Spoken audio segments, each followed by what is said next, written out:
Bien, le bébé grandit. Oh, super! Et tout semble bien aller de votre côté également. Dites-moi, aviez-vous des inquiétudes ou des questions?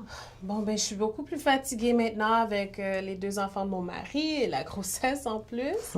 Écoutez, je me demandais, j'ai lu un article, combien d'alcool puis-je consommer pendant la grossesse de façon sécuritaire? En fait, on conseille de ne pas boire du tout. Mais pourquoi? Vous buvez? Ben, pas beaucoup. OK. Et qu'entendez-vous par pas beaucoup? J'ai commencé avec un demi-verre en soirée, maintenant je suis rendue à un verre, parfois deux.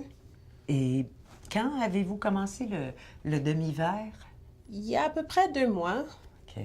Tom travaille de nuit maintenant, puis je me sens un peu seule. Ah, je vois. Faut vous ennuyer. Oui. Puis ma voisine, elle vient me voir quand les enfants sont couchés, puis ça me fait du bien la compagnie. Le vin m'aide à relaxer. OK. Et vous faites ça tous les soirs ou... La plupart des soirs. Puis, retournons sur cet article dont je vous parlais. Il y a question du syndrome d'alcoolisation fétale. Ça m'inquiète un peu. Je sais pas quoi faire. C'est pas que je bois pour me saouler, vous comprenez? Je comprends. Et je suis très heureuse que vous m'en parliez. Écoutez, il est préférable de ne pas boire durant la grossesse. Mais dites-moi, est-ce qu'il vous arrive parfois de prendre plus de 2 verres? Non, je m'arrête toujours à 2. Comme je dis, je bois pas pour me saouler. OK. Et quand vous dites un verre, là, est-ce que je dois comprendre un petit ou un grand verre? Un verre ordinaire? D'accord. Est-ce qu'il serait envisageable pour vous de boire quelque chose non alcoolisé quand la voisine vous rend visite? Oui, mais ça serait moins amusant. Puis j'ai vraiment hâte à sa compagnie, à ses visites. Et puis, en tout cas, est-ce que le bébé sera affecté?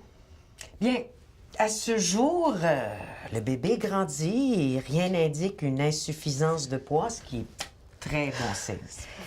Mais ce n'est que lorsque le bébé naîtra qu'on saura s'il y a d'autres conséquences ou non.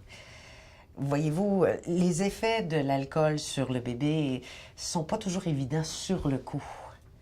Mais il faut quand même beaucoup boire, non? Pour que le risque soit grand?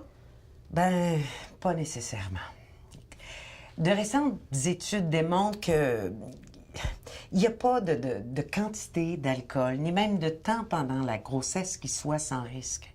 Oui, les grands buveurs sont davantage à risque de ce syndrome d'alcoolisation fétale, mais ce n'est pas toujours le cas. Voyez-vous, l'alcool dans le sang de la mère traverse le placenta. Et donc, une quantité d'alcool qui peut sembler fort peu pour une femme adulte s'avère être en fait une concentration très élevée pour le bébé. J'ai donc mis la santé de mon bébé à risque. Non, non, non, non, non. On n'en sait rien pour l'instant, là. Rien ne sert de vous culpabiliser. Tout stress que vous ressentez n'est pas bon pour le bébé. J'aimerais bien vous remettre différentes documentations sur les différents sujets discutés. Ainsi, vous comprendrez mieux les effets de l'alcool pendant la grossesse, mais j'aimerais surtout vous munir d'outils pour contrer le stress et puis l'ennui que vous ressentez. Est-ce que ça vous va? Oui, merci. Ça me fait plaisir.